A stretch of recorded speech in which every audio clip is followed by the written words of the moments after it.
This is CBC Here and Now.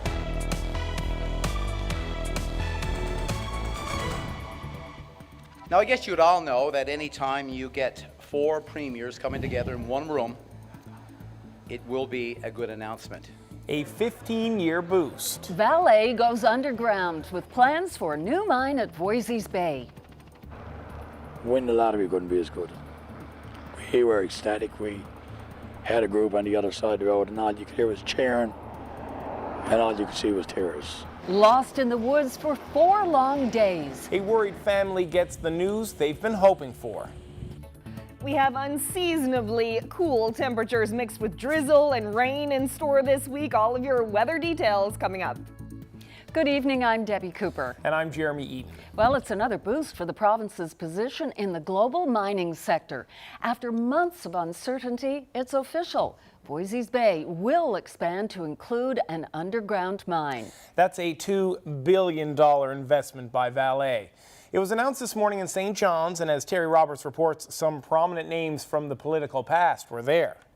Vale is proceeding with its underground mine.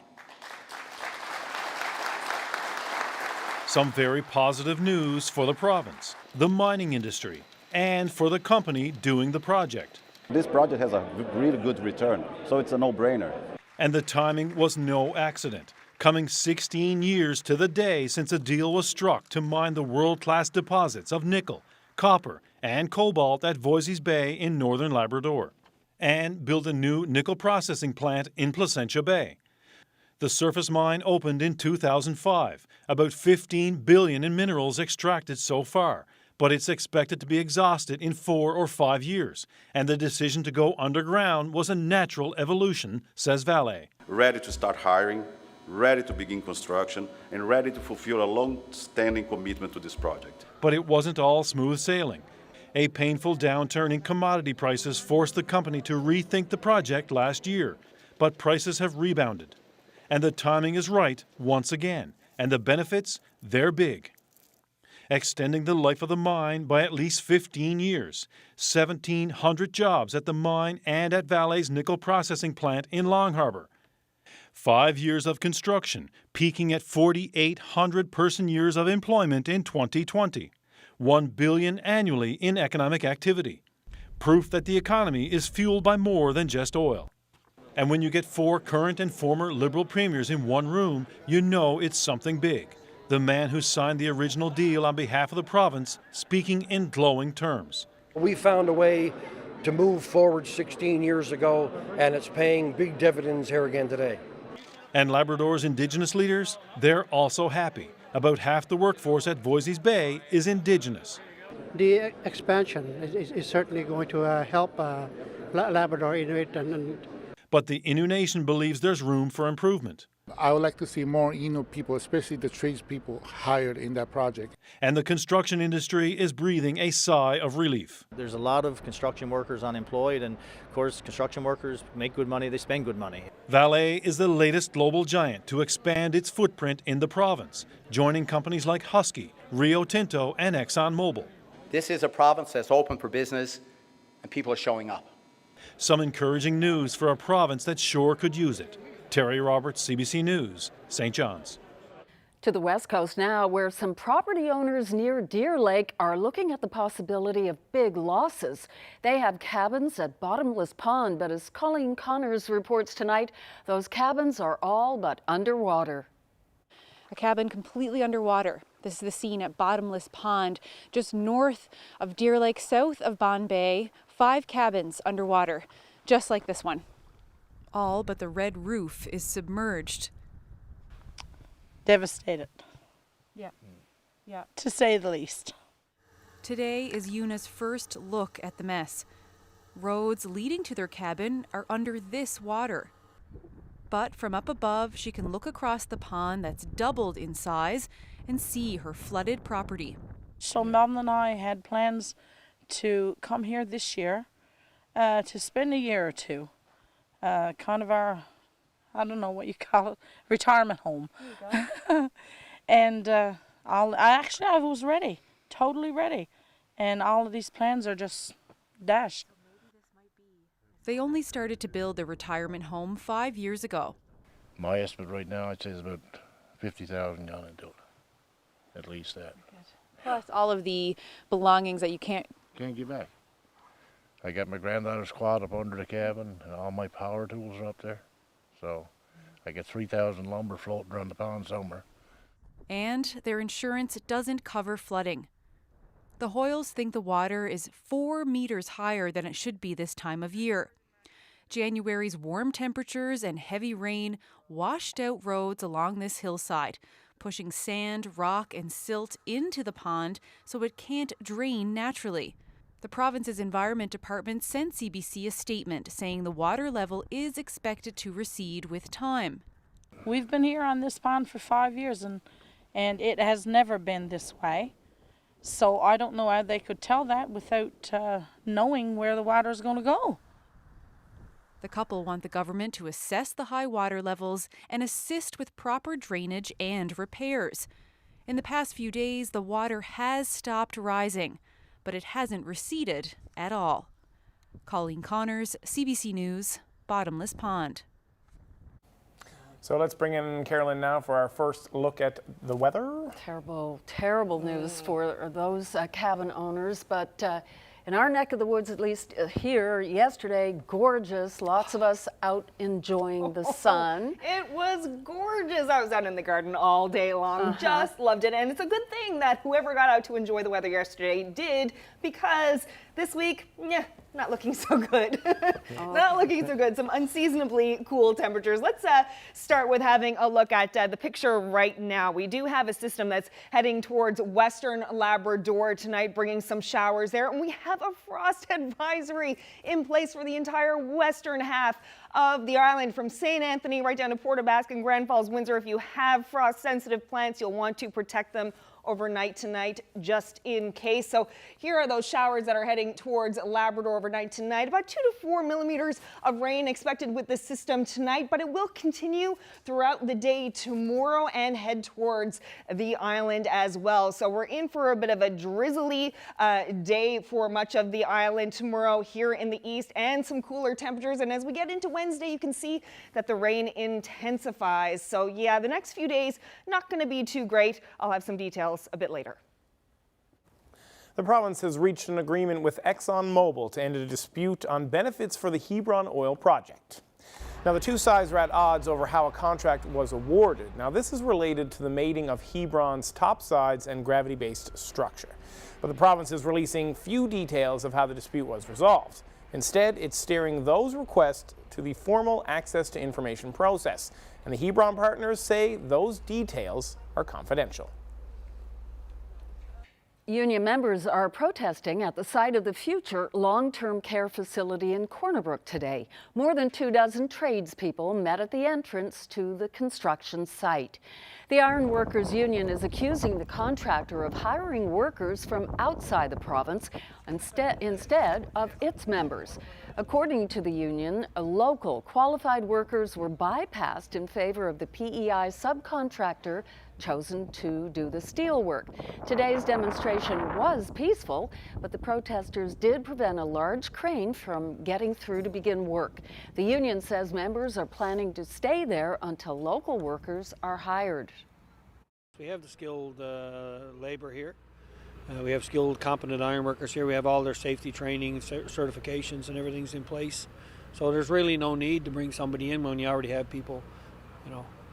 That's our question on it. You know, to us, it just doesn't make financial sense.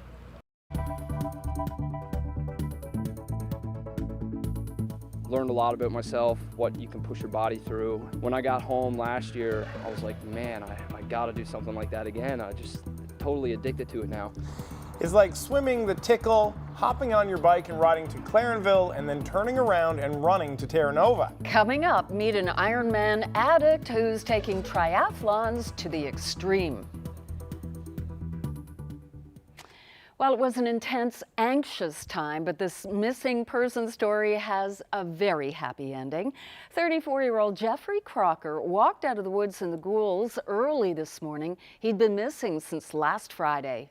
Hundreds were involved in the ground and air search for Jeffery, who has autism. His disappearance struck a chord with many because of his sad personal story. Jeffery's father died in a house fire in Burnt Cove in March. Jeffery escaped, but not before trying to save his father. Just months earlier, his mother died of cancer. After the fire, he went to live with his brother in the Goulds. Tom Crocker is Jeffery's uncle. Tom, thank you so much for meeting me here. I know this has been exhausting for you, but how are you feeling at the news that Jeffery is safe and sound? Oh, through the moon right now. We're so ecstatic. It's turned out the way it did this morning. Yeah. So happy. How is Jeffery? Jeffery, from the last report, I was talking to his brother. They were doing blood work. He's just a little bit dehydrated, but he's doing well. He's over at the hospital? As far as I know, he's at the hospital now, and they're just trying to check him out for, private safety purposes, I suppose, or, medical, to see if there's anything out of the ordinary, but as far as I know, he's doing well. And I know you haven't spoken with him, but his brother is with him, and do you know what Jeffery said to his brother? Not right off, I'm assuming. I was talking to a guy here this morning. He said he wanted a Sprite and a cheeseburger, so I'm assuming that's what he said to Freddie when he got Freddie. Yeah. So what is your understanding of where Jeffery has been and how he's found across the way at this job site? What do you know at this point? As far as I know now, he was, we thought he'd be up closer to Showbay Road, but when I talked to the guy here on site this morning, he was coming up from the tree line where there's a dumpster at, and one of the workers spotted him. I think it was the city council guy, if I'm not mistaken, and he stopped his truck and got a hold of one of the guys in the office to call 911. He said that was the guy they were looking for. Huh. Unbelievable. Yeah. And of course, nobody's been around this job site since they would have closed Friday afternoon. That's when Jeffery went missing. Sure, I believe this job site was closed down, but he had to be tucked away in the woods down there somewhere because he was hidden. He had to be hidden in it must be deep woods there or something that I'm not familiar with. Yeah. Just describe what's happened over the past few days. Search-wise, there was, like I say, there was an enormous amount of people there. I think they were from 5 years old. We meet people on the track down there at the place we went. I'd say they were up in their 80s, just looking where they could look to help out in any shape or form. Just overwhelming, the people come out and offer side-by-sides, bikes, open your doors if you want to get a shower or you want something to eat, just come on in and no problem whatsoever. It's just enormous amounts. It was comforting to us, so comforting, it's unbelievable. When you got up so early this morning to come back and be part of the search again, what was going through your mind? In my mind itself this morning, I thought it wasn't going to turn out the way it did, but I was wrong, and I'm so happy I was wrong. Do you have any sense at this point of what may have caused Jeffery to wander away from home? We know he has autism. Would he have been confused maybe with his new surroundings? That could have been a possibility. He might just be confused. And, it's not like Jeffery, because the caretaker that he's with here now is exceptionally good to him, and he's good with them. What are you going to do when you first see Jeffery? I might end up breaking a rib on him because I'll be hugging him that hard. He's going to get lots of hugs when we see him. A lot of hugs. The Crocker family won the lottery this morning, and thank God for that. He was guided by two angels up there, and I'm pretty sure that was his mom and dad, just protecting him. It's an incredible story, Debbie. It is. Such a great ending. Now, Tom says Jeffery's 87-year-old grandmother believes in the power of prayer, and she was saying the rosary this morning over and over again when her grandson was found. High-tech hearing lab here in Grand Falls, Windsor. I'll tell you about the Newfoundland advantage for this team of researchers coming up on Here and Now.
A musical pioneer from this province has died.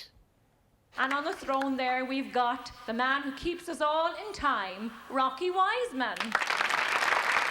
Rocky Wiseman was the original drummer of the highly influential 1960s group, The Ravens. He was also one of the original founding members of the wonderful Grand Band. Wiseman died on Friday in Alberta, where he'd been living for the last 25 years. Wiseman played with numerous groups and backed touring musicians like Bo Diddley and Big Mama Thornton. He was 78. A team of researchers in Grand Falls, Windsor is looking to genes to learn more about hearing loss. And as Here Now's Garrett Berry reports, they're taking advantage of Newfoundland and Labrador's unique genetic makeup. It's the beep, beep, beep of a hearing test, but it doesn't end there. Researchers in this lab are using the human genome to try to understand our hearing loss. The patterns become very clear, fairly quickly. Picture this, our province as a candy store.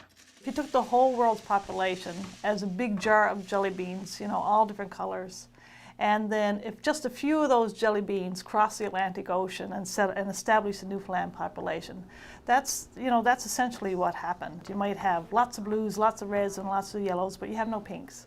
It's what's called a founder population. Combine that with big Newfoundland families, and researchers can find lots of people with identical gene mutations. And that makes it easier to determine which genes are responsible for hearing loss. And right here, here's a gene, ATP11A, and we notice that if you're in this family and your hearing's fine, you get both the GG from both your parents, but actually, if you have hearing loss, you might notice everybody who has hearing loss actually has an A in that exact position. Tests in this lab can sometimes take up to 6 hours. It's because researchers behind this glass are taking a deep dive on our hearing. After the tests are done, some subjects have their DNA studied, and researchers use high-powered computers to find the links. So we look for perfect fits between the gene that causes the hearing loss and the hearing loss pattern for each family. It's not just about gathering the info. This team wants to go public with their findings. It means we have a population with all the same cause, so presumably the same kind of issue at the same point in the pathway or several points in the pathway, and by studying that, now we really start to see a pattern. Now we really start to identify where is the weak spot and what might we do about it. The first goal, make hearing aids better. They're also pushing for more genetic testing in healthcare.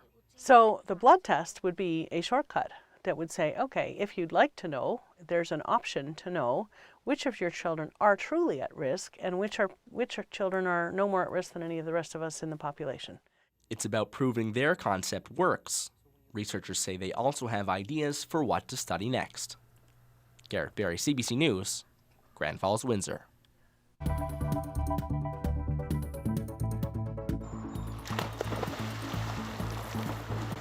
Swimming in this water might not be for everyone, but it's part of a training routine for one St. John's man. I'll tell you all about Ben Haley and his extreme triathlon dreams coming up.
Now, before we get to the weather, Carolyn, did you hear the one about the nosy polar bear? No. Have a look at this. This curious polar bear was trotting around the northern peninsula over the weekend. Sadie Carol Payton took the video in St. Lunaire, Griquet. Oh, look at him. The bear swam across the harbor, then trotted around town. As you can see, even peeking into people's windows there. Looking for something to eat. Yeah, no doubt. That'd be a pretty cool sight. Yeah. I'd get frightened From if I a looked distance, of course. Absolutely, Look from at an the armored size of it. vehicle. Imagine if you were in the house and looked out the window and saw this polar bear face looking Aren't they back just at you. magnificent? Nice iceberg there too. And I guess a polar bear would really be the only creature out there that would find the temperatures this week balmy, because it is we're in for a pretty cool week, I must say. So let's have a look, shall we, with the highs today. Temperatures not great for this Monday. 9 degrees as the high in St. John's today, and the rest of the island not looking that great either. Central Burgeo got up to 14 degrees today. Very cool along the Labrador coast. Just 1 degree in Makovic. They had some snow last night. So yeah, things are pretty chilly, and it's going to stay very close to that for the rest of the week. And we actually do have this risk of frost overnight tonight, this lingering cold and drizzly weather throughout the week, and below seasonal temperatures for sure. So this is the frost advisory that we have in place for tonight, right from St. Anthony down through Grand Falls, Windsor, Buckins, and down through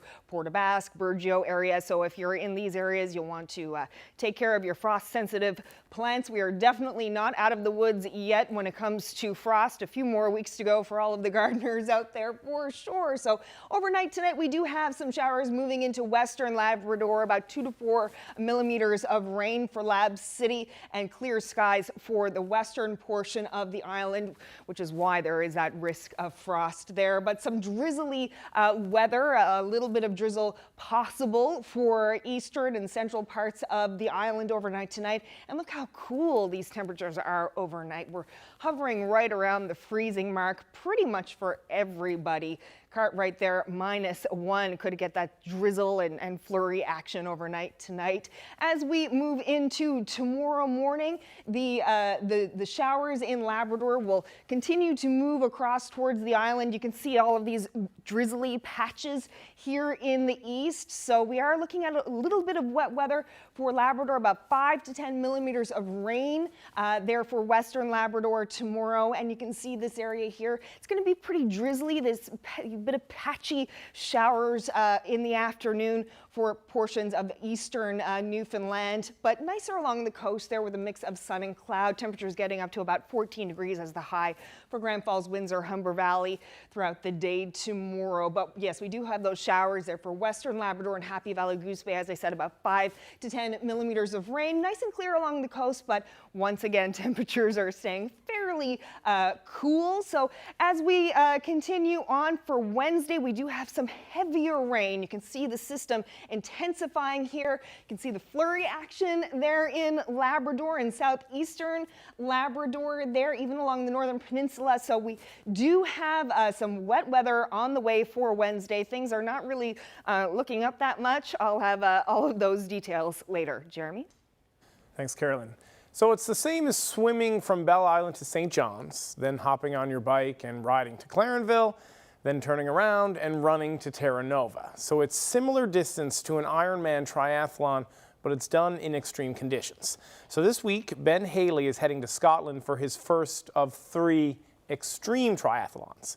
So earlier this morning, I caught up with him at Long Pond in St. John's, where he was getting some open water swim practice in.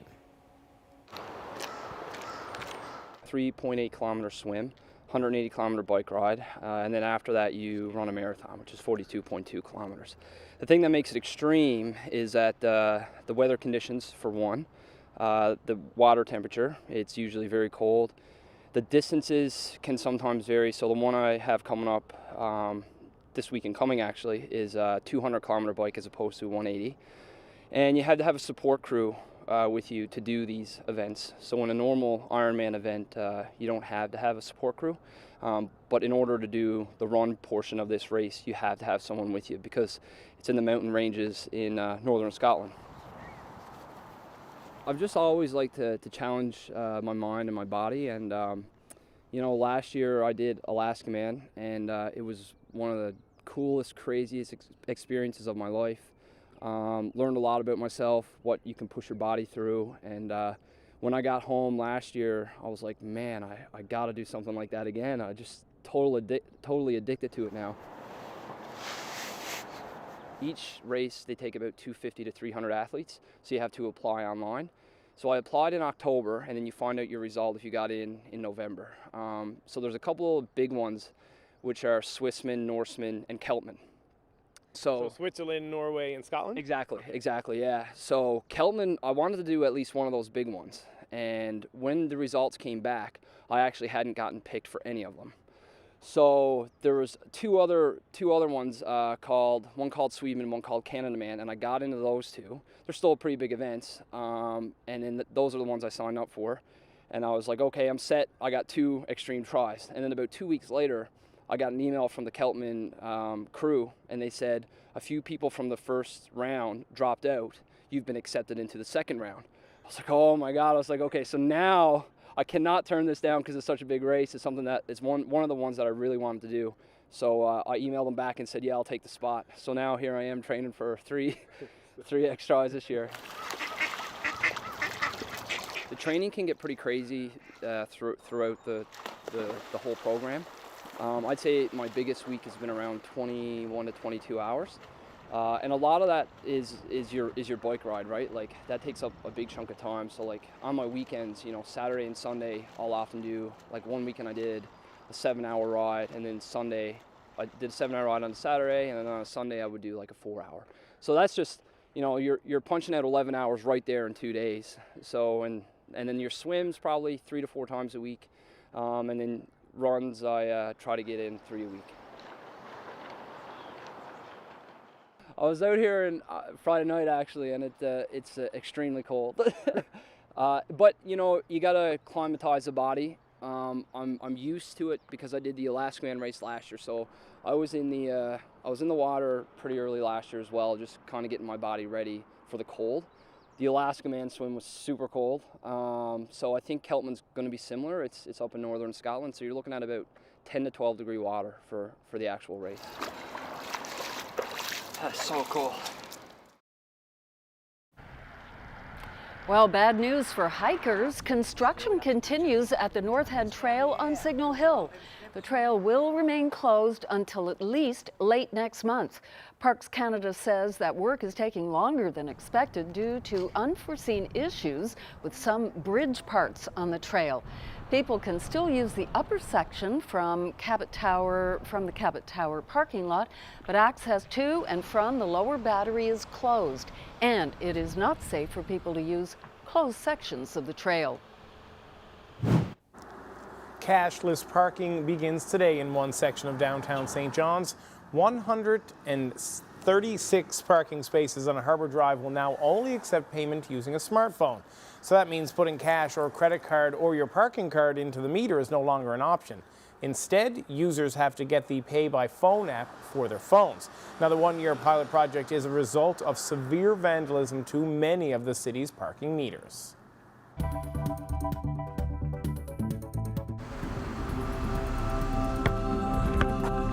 You get a free education.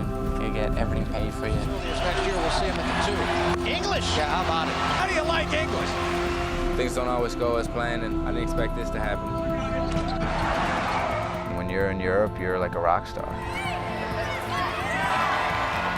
It's a dream, I guess. You're just following your dream.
Welcome back to Here and Now.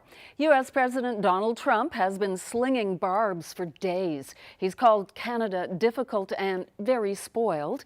And after he left the G7 summit over the weekend, he called Prime Minister Justin Trudeau weak and dishonest. Some Trump advisors have been equally blunt, declaring there is a special place in hell for what they view as backstabbing at the summit. Well, for his part, the Prime Minister has called the U.S. national security argument for imposing tariffs on Canadian steel and aluminum insulting and silly. And he's politely but firmly restated his conviction that Canada won't be pushed around. Well, Julie Van Dusen has been following reaction to all of this on Parliament Hill. So, Julie, what are MPs saying? Well, Debbie, MPs are very worried. They certainly saw the weekend unfold, and many of them have already had a taste of the Trump tariffs because they represent ridings where there are many aluminum and steel workers, and those tariffs have already started to kick in. So, you know, Donald Trump left that summit throwing bellicose tweets over his shoulders about hitting autos next and supply management. And MPs are saying, you know, certainly on autos, on all of it, none of it makes sense. But on autos, when you think that 65% of all car parts are made in the U.S. and so many jobs on both sides of the border would be impacted because of the integration. So Conservatives, NDP, all the parties are really backing the government in its approach. They gave the government a standing ovation in the House of Commons today.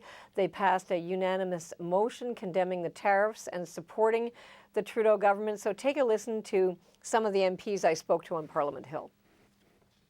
Well, I think as Canadians, we need to be united. We need to be united with the government. This is an unwarranted attack on Canadians. I want to see us standing up to Trump, but we have to strike that diplomatic balance. Somehow we have to engage. Mr. Trump's remarks shouldn't have been done. It's not the stand that the so-called leader of the free world should take. It's going to be up to the legislators in the United States to try to educate their president. So, Julie, where does that leave things with respect to tariffs and or trade? Well, Debbie, I mean, the Prime Minister took a personal day off today, so he's probably sorting out all of this. But we know that if autos come down, the government certainly is thinking of ways that it must retaliate. And on July 1st, we know, as Chrystia Freeland said, it's Canada Day. In your province, it's Beaumont Hamel Day, but it's also going to be Retaliatory Tariff Day. Canada is going to hit back on those aluminum and steel tariffs with our own amount, $16.6 billion on that day. So we know that we're entering a very dramatic time in what many are seeing as a very low point in Canada-U.S. relations. Thank you so much for chatting with us about this very important issue. Julie Van Dusen, she's a senior reporter at our Parliamentary Bureau in Ottawa. It's the best time of year to give back because we're fasting, and then that's a spiritual journey where you're not eating all day and then you kind of have time to reflect. Fasting for Ramadan and feeding others. Muslim students are giving back.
Well, let's meet our young athlete of the day. This is Savannah Anstey. She's 10 years old and she's from Twillingate.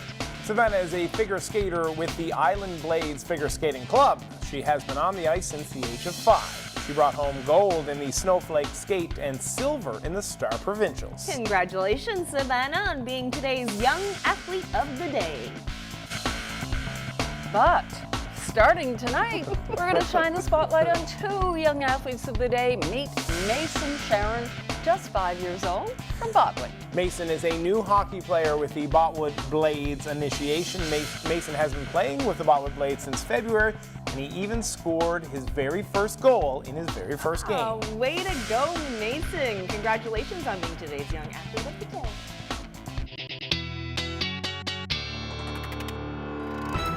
Lots of young talent out there. Certainly is 2. Wait, there's more athletes of the day. It's 2. Maybe I can get my name on there. Well, yeah, I thought I'd start our forecast with looking at some of the current temperatures across Canada. I always find that fun this time of the year. Well, fun, or are you trying to depress everybody at home when they look at the frost warnings in effect? Well, all of your friends and family who are living in other provinces, you can see what they are enjoying. So here's a look at the current temperatures across Canada right now. So we're at 5 degrees in St. John's. You know, not as nice as Thunder Bay or Regina or Calgary even, but yeah, 22 degrees right now in Montreal. So yeah, some nice temperatures for the rest of Canada this evening. And of course, as I mentioned earlier, we do have this frost advisory in effect for tonight for the entire western half of the island. And tomorrow, things are staying fairly cool throughout the day. We're in for a pretty drizzly day in the east. 12 degrees as the high tomorrow, 13 in Gander. Clearing off, though, along the south coast there. Grand Falls winds are not too bad, 14 degrees with a mix of sun and cloud tomorrow. Cooler in Labrador and a very rainy day, especially for Labrador City. About 5 to 10 millimeters of rain throughout the day tomorrow. Clear along the coast. Nain looking at just a high of 4 degrees tomorrow. So Wednesday, we do have the system intensifying, bringing more rain to the island. We have some flurries along the coast here. So yeah, it's not going to be too great as we head into Wednesday, especially southeastern Labrador and for parts of the island as well. So yeah, the entire island looking at either periods of rain or a chance of showers throughout the day. At least temperatures in central looking at about 15 degrees, a little bit closer to seasonal than we've been. For eastern Labrador, a chance of flurries there and 8 degrees as the high. Sun and cloud for western Labrador, so a bit of a break from all the rainy weather there.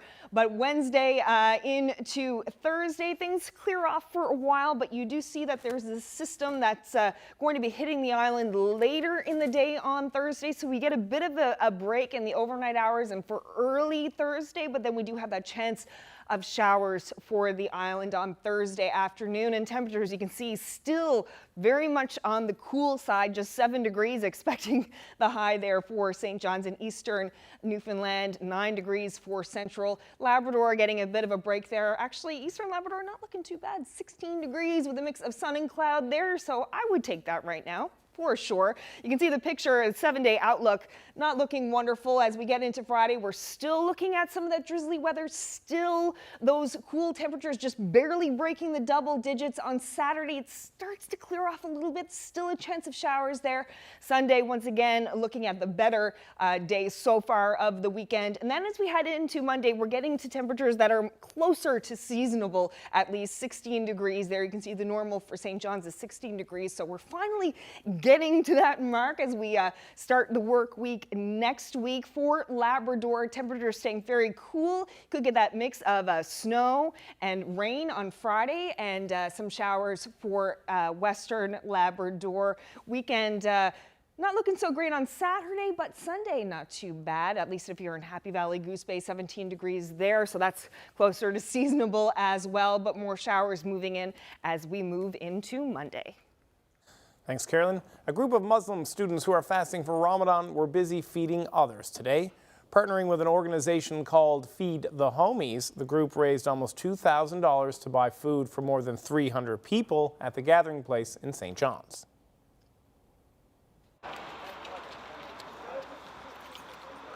An anonymous person on Instagram started it. It's a movement to feed everyone in North America, so every state and province.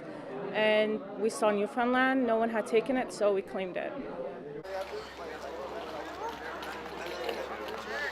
They give you $100 and you use that money and fundraise more if you could to feed a home basically.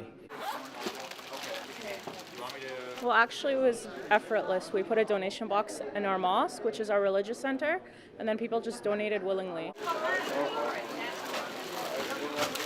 We ended up getting a total of $1,700, approximately that much. So the community really rallied up behind this, and they were of amazing support. And we were able to feed everyone here today, and we had more money, to donate for the future hot meals as well. Okay, you want to lift it up? Right. Well, I give back every year, especially during Ramadan, because we believe as Muslims, it's the best time of year to give back because we're fasting, and then that's a spiritual journey where you're not eating all day and then you kind of have time to reflect, and then you just want to give back to the people. Like, you're thinking, okay, I have this. At the end of the night, we have a huge meal. We're all fed. So we're kind of thinking, we have this, but lots of people don't. So we just want to give back. Okay, well, thank you very much.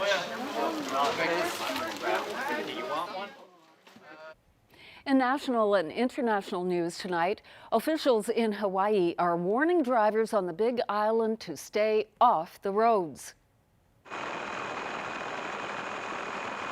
Spectacular footage there, and it follows an explosion at the summit of the Kilauea volcano on Sunday. The U.S. Geological Survey says it blew ash for kilometers, making driving hazardous. Lava fountains were shooting as high as 55 meters. Kilauea has been erupting for 40 days straight. It is now considered the most destructive in U.S. history. Fortunately, no one has died, but lava flows have destroyed 600 homes and buildings so far. More people have been ordered out of their homes in Colorado as a 11-day-old wildfire spreads in the southwest of the state. Nearly 800 firefighters are struggling to contain a largely unchecked blaze north of Durango. Now, the fire has nearly doubled in size to almost 70 square kilometers, spread by gusty winds. In all, more than 2,000 homes have now been evacuated. The weather is hot and windy, and there's more of the same in the forecast with no sign of rain. One official says the situation is going to get worse before it gets better. Hollywood actor Robert De Niro is apologizing, not for dropping the F-bomb, but saying sorry to Canada for the recent behavior of the U.S. president.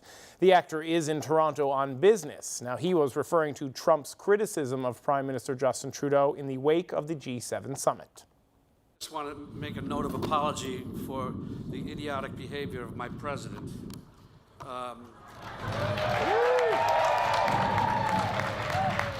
It's a disgrace.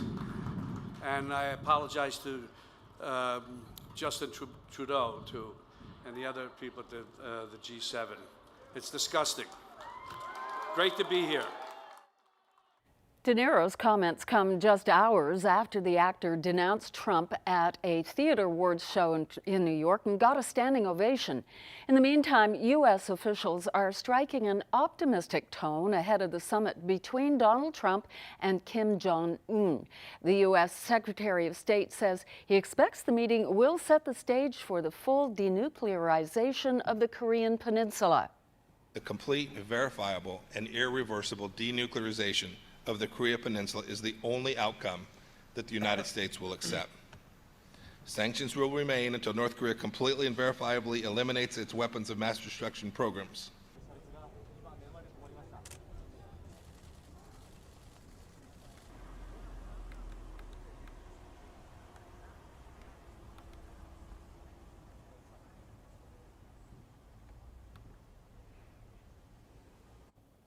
In Alberta, the parents of a hearing-impaired man say they're tired of waiting in medical limbo. They say they've taken on $60,000 in debt for surgery that other provinces pay for.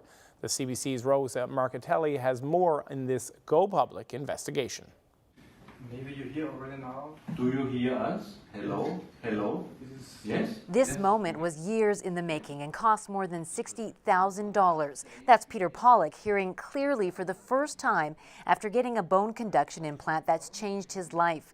The surgery is covered by the health system in a lot of provinces, but not in Alberta, where Peter lives. The cost is crippling for his parents, who are footing the bill. It's just one country, and it's just ridiculous that one province is saying, well, I'm paying, and then you are living in different province and they're not paying. Peter was born without ear canals and underdeveloped ears. Until now, hearing devices delivered limited sound and left him feeling isolated, unable to work or socialize. Go Public first told his story in December. At the time, his parents even tried paying out of pocket for surgery in another province, but found the wait lists were long. With Peter's mental health getting worse, they couldn't wait. Since then, father and son have traveled 8,000 kilometers to Austria for the surgery. They knew the trip wouldn't be easy. Peter has a fear of flying and suffers from anxiety. His father drove the pair from his home in BC to New York, where Peter boarded a cargo ship destined for England. The sailing alone took 17 days. Health problems prevented George from joining his son on the ship, so he flew to Europe. The two men reuniting in England, then boarding a train to Vienna for the surgery.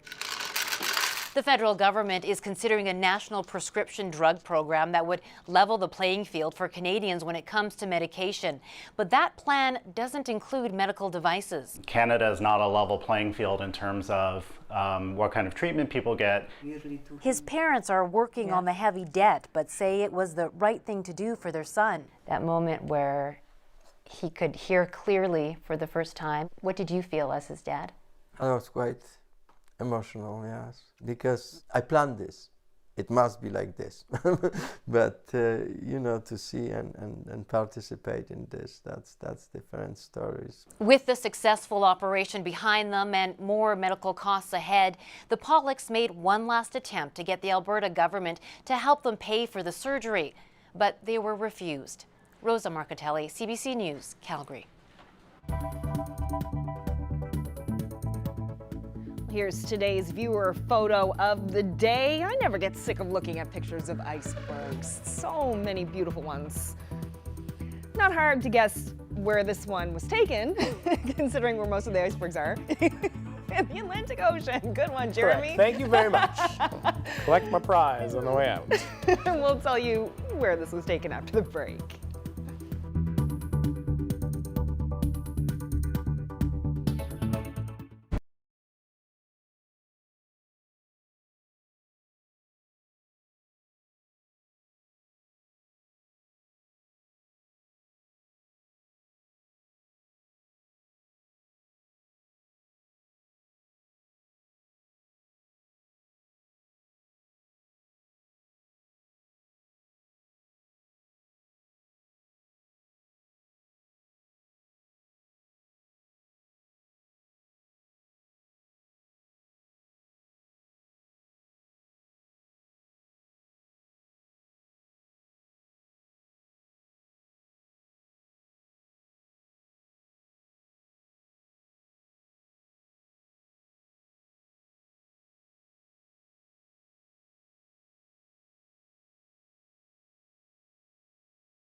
So you're going to reveal where this gorgeous iceberg is. Where so many icebergs often show up in the province.